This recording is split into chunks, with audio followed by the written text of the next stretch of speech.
This is what unlimited blast core looks like in LEGO Fortnite Odyssey. It's not used for much now besides a few workbenches and thermal detonators. However, it's still really annoying to get, and it may become more useful in the future. Lucky for us, there's an easy way to farm it if you know what you're looking for. In this video, I'm going to show you how to identify this specific chamber in desert caves that will produce as much blast core as you want. On top of that, I'm going to go into basic cave navigation tips so that way you can find one of these blaster chambers faster. I'll also show you the most efficient way to farm the blast core once you find this chamber with the best weapons and rune combinations. So first of all, what makes this cave such a good place to farm blast core in the first place? The first thing is this chamber is super small, but also there's about 8 or 9 different spawn locations. However, these spawn locations are shared by the scorpions, the blasters, and the spiders. So when you kill any of these creatures, they have about a 33% chance to respawn as any of the other creatures. The best part is the respawn timer is only about 5 to 20 seconds and then they're back. So what you want to be doing is running around this chamber, taking out all the scorpions, spiders, and the blasters so they have a chance to spawn as a blaster even sooner. So basically, you're just able to run around this really small chamber and infinitely farm blasters, spiders, and scorpions. So not only will you be getting tons of blast core, but you'll also be getting a good amount of silk, as well as uncooked meat. And if you have storm wild enemies, a lot of these enemies will respawn as storm wild, so you'll get tons of storm core too.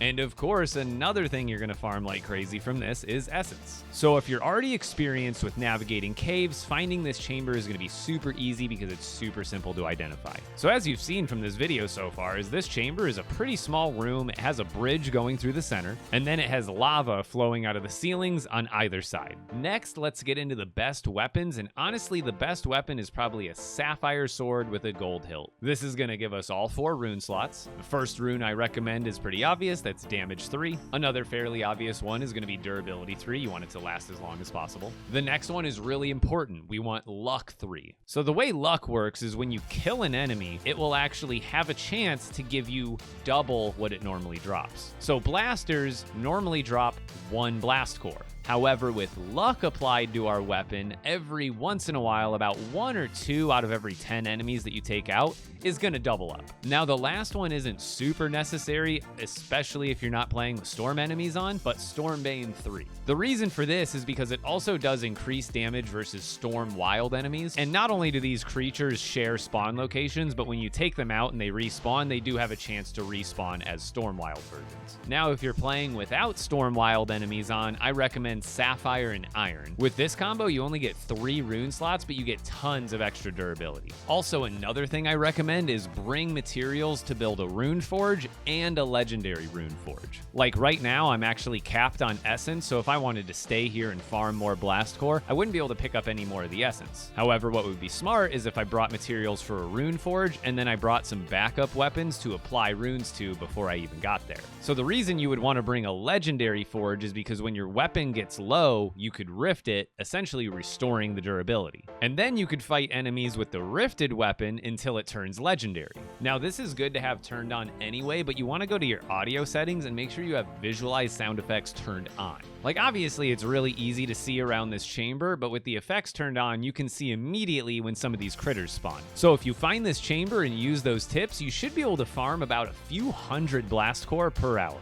But next, let's get into cave navigation for those who want to find this a lot easier. Also, everything I'm about to explain is true for the Frost caves and the Grasslands caves as well. However, Star Wars caves and the grottos on the Lost Islands are a little bit different. They're a little more linear and probably easier to get through in general. However, all of the other caves on the mainland kind of work the same. They're broken into chambers like this. Obviously, they don't always look like this, but there is a finite amount of different chambers that can spawn within caves. So this chamber, for example, some of you might recognize this from some of the caves that you've been in. And you'll notice this as you go through tons of caves in the game, you'll start to see repeating chambers that you've seen in other cave systems. So I'm going to show you how to easily navigate from one chamber to the next, to the next, to the next. So again, all chambers look a little bit different, but they do repeat, and like this one is pretty open and easy to navigate. However, if we want to go to the next chamber, the entrance is up there, we want to go deeper into the cave beyond this chamber, and what we're looking for is one of these very distinct U-shaped archways. This is pretty much the telltale sign of you transitioning from one chamber into another chamber. Now, in certain cave systems that have multiple entrances, there's sometimes where this chamber might have an entrance and then 2 of these transition points, but a lot of times it's just 1 transition point per chamber and then maybe an exit. So just like all chambers being repeatable, the blaster chamber we're looking for is also possible to spawn in literally any given cave. It's just RNG. So to make your process of finding this blaster chamber faster, you want to be going through the chambers, finding the transition point to go into the next chamber, and then finding that transition point to go to the next chamber. And eventually you'll just get lucky and the next chamber you run into will be the one we're looking for.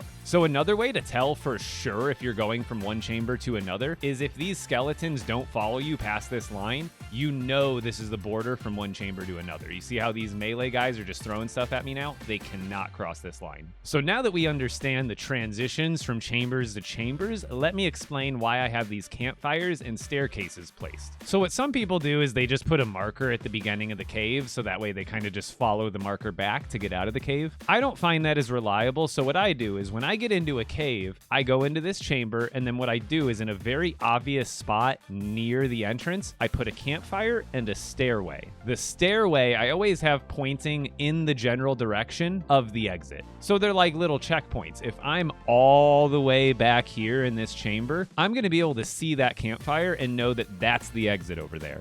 Then I do the same exact thing every time I go through the threshold from one chamber to another. So over there is where we came in. This is the chamber threshold. Then I repeat that process. I put a campfire in a very obvious spot that can be seen from most of this chamber. And then this campfire is aiming towards the exit. So let's say for whatever reason I was in this first chamber, and let's just say that wasn't there and I couldn't see where the exit was and I was lost and I was looking for the exit. If I were to go this way, I would then see this campfire and that stairway, and that would tell me that this is actually going deeper into the cave and then I need to try again somewhere else this way. So again, all chambers are differently shaped, but they are repeatable. However, the transition points can sometimes be in different places. So again, you might recognize this chamber specifically. However, the point where it transitions from one chamber to another might be in different places. Like mine is right here in this specific cave system. But if you were to find this chamber again in another cave system,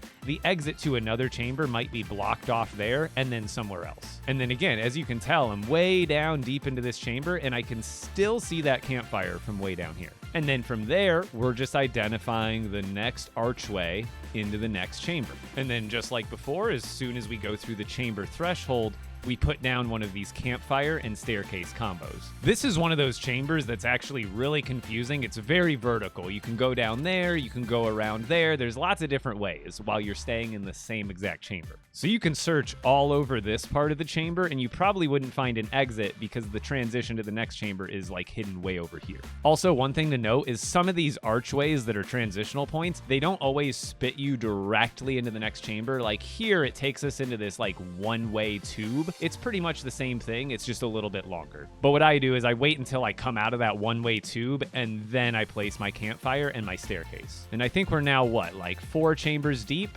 And we are at the blaster chamber. Now again, these caves are pretty randomized. You'll see repeating chambers, but they might not always be in the same order. You might get lucky, walk into a desert cave, and this might be one of the first areas you walk into. On the flip side, there might be entire caves that you search from top to bottom, back to front, and it just happens not to have one of these chambers. That's entirely possible too. So it does take some time and effort to find it, but once you do and you have your cave markers set up, you can put a battle bus station outside of the cave and you can return here anytime you want to farm the blast core. And like I said, this works for grasslands caves and frost caves, although the chambers won't be the same as these desert chambers, but those chambers will repeat within their own biome type as well. Regardless of the blaster chamber, hopefully that was still helpful for people that are having trouble navigating through caves in LEGO Fortnite Odyssey.